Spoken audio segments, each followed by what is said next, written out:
So on the screen we have the cartoon that looks like a ripoff of another ripoff of knockoff of another knockoff of Simpsons, the animated TV show that looks like it was rendered on PS2. No, actually even worse.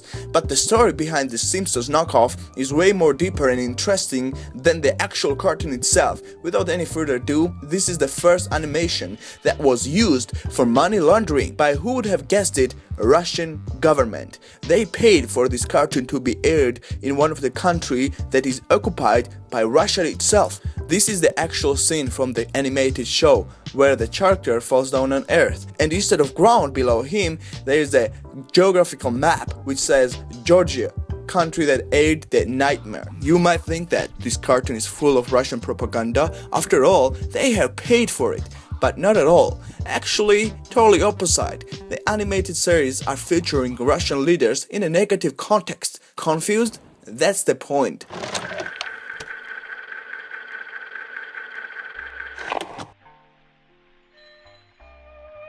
Let's say, why would North Korea pay for a cartoon full of American propaganda to be aired in the USA? Reason why is money laundering without any suspicion. How do I know this story? Well, my mother is from the actual country where this nightmare was aired, and I know word or two in Georgian language. So what about the script itself? Is it any better? Is it like something with the great script and the shitty quality? No, the script, the jokes, the gags are even worse. I'll translate some of them for you. So here's how it goes. The kid is telling his father that he and his parrot started a business. First time in the world, zoo stripping or animal stripping or something like that. Then it says parrotporn.com on the top in a family-friendly animated TV show. Then the father tells him, "Oh, if all of you got a job and the businesses, then I'm sleepy," and goes to bed in silence.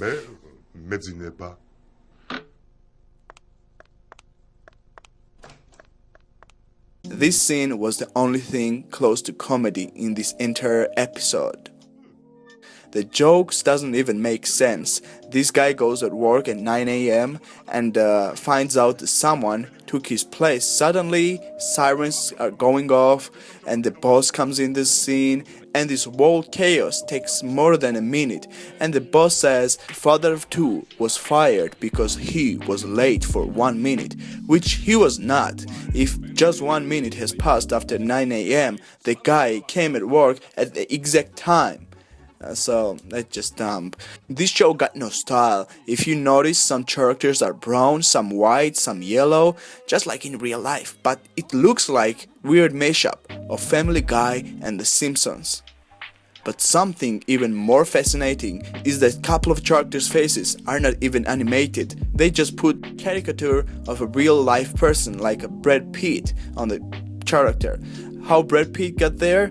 Apparently they were filming a new movie in this country. Daughter, the main character, hears the news and goes at casting. And the queue for the casting starts from exactly her house door. Do you remember that this cartoon has anti-Russian propaganda? This is how they are contributing it. Leader of the country that killed hundreds and thousands of Georgians sends spy who can turn into the main character.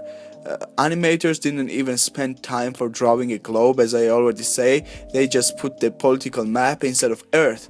Is this how they think that Earth looks like? Lines across the countries and the names of each of them stamped on them like a Hollywood sign?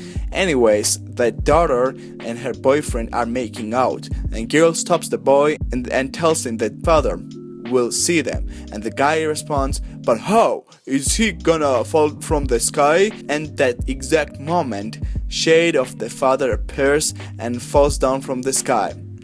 Comedy. It joke gets just worse. The guy helps the old lady to cross the road. Writers of this cartoon will be like, okay, how to make this scene funny? A, old woman says that it's 5 o'clock already and she's off to bed. Or B, totally random shit. Of course they choose the totally random shit. And then she says like, I actually don't require help. I just like when people pity on me. And rides off the bike from the scene. This cartoon is not even that old. They have a character for Obama against the Putin. Oh, wonder what they are saying in this scene? The woman goes, I have bad news. And the Obama is like, asteroid is going to hit the earth? Even worse, 2 asteroids are going to hit the earth? No, we are having trouble with Georgia. That's it. End of the scene. Obama bullies the Putin, and that's it. End of the first and the only season of the animated TV show that was used for money laundering. And in the credit scene, they have Obama as a slave worker in the garden of the White House.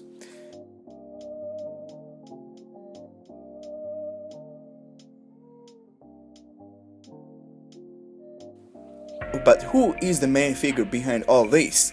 The guy who made this nightmare was the wannabe journalist in his younger days, fighting for independence of his country, who got arrested by Georgian government for accepting illegal payments, and in the prison he turned into the monster that would do anything for money. So Russian government pays to this guy for spreading pro-Russian propaganda, but this time everything should have been done legally. So this guy makes the cartoon for money laundering.